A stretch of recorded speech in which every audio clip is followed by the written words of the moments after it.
Good morning po sa lahat ng mga nanonood dito sa aking channel, ang Buhay is Life. Ngayong araw guys, pag-uusapan natin yung tamang pagpapakain ng doon sa ating mga alagang tilapia, no? O yung tamang timing o yung oras ng pagpapakain doon sa ating mga alagang tilapia. So ang sinasabi natin dito,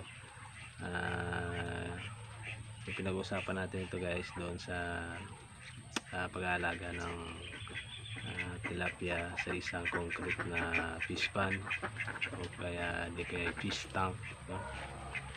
Yung mga fish tank,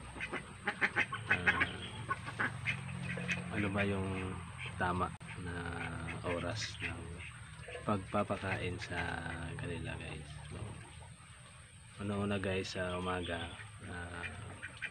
before natin sila pakainin, titingnan muna natin guys kung maganda o hindi maganda yung panahon, no? Kasi pag maganda yung panahon,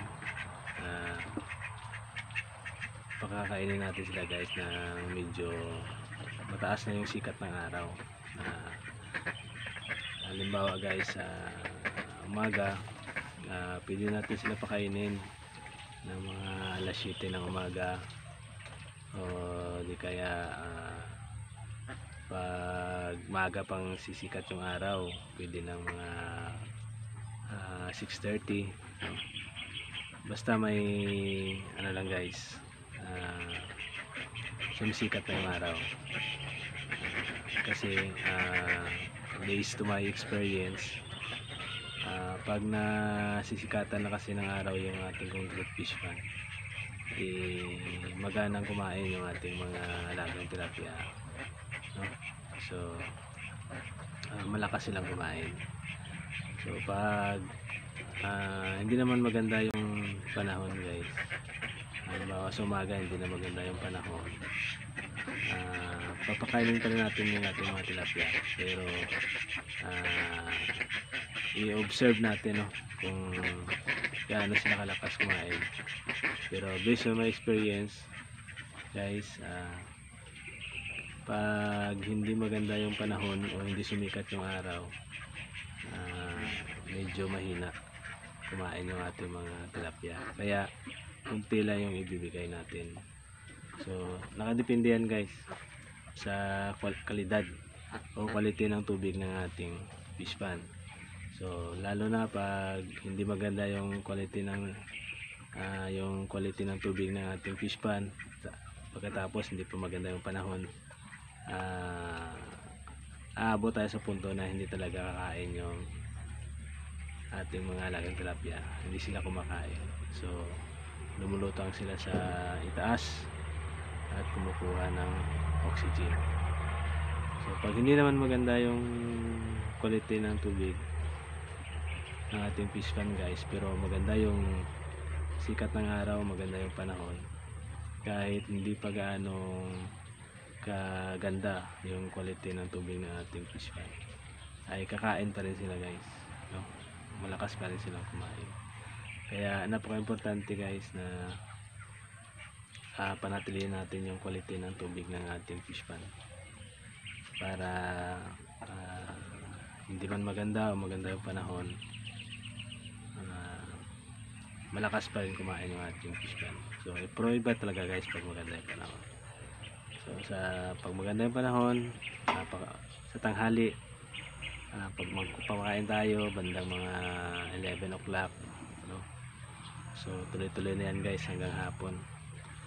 Pag magandang panahon, maganda talaga kumain yung ating mga alagang tilapia.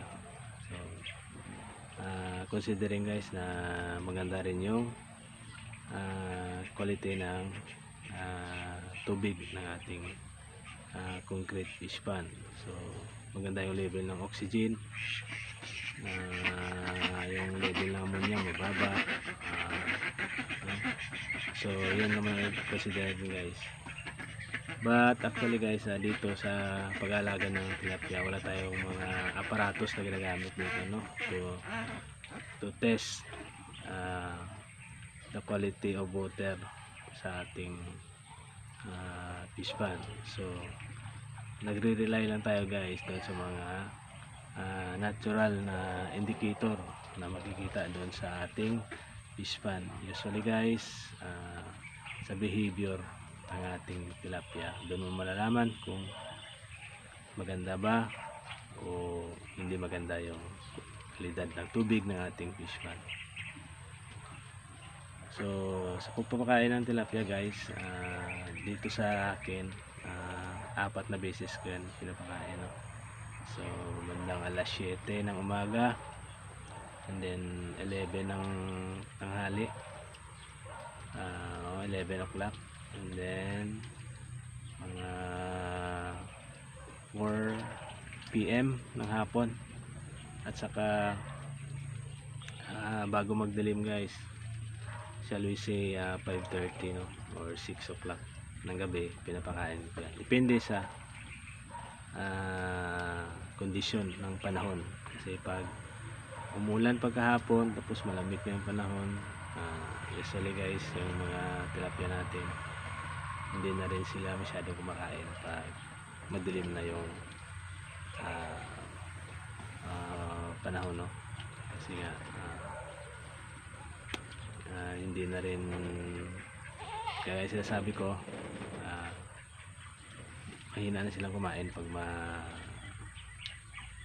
malamig na, no? That's why kung makikita yung aking fish pond, kalahati lang yung may atip, kasi nga kailangan ng fish pond natin, lalo na doon sa aking setup, ng sikat ng araw, kasi wala tayong mga heater na ginagamit guys. So, kailangan talaga masikatan ng araw yung ating fish pond, kasi kailangan niya ng ating mga tilapia. So dyan lang guys, I hope nakatulong yung aking video, no, sa mga nagbabalak pa lang na mag sit up ng ganito, o sit up na pag-aalaga ng tilapia, o ganitong sit up na fish pond, no? Balik guys, itong fish pond na ito, pwede itong pangmalakihan, pwede nyo itong gawing pang commercial na, no? Gawing negosyo.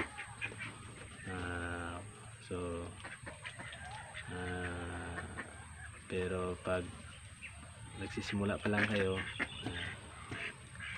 mag-aral muna guys.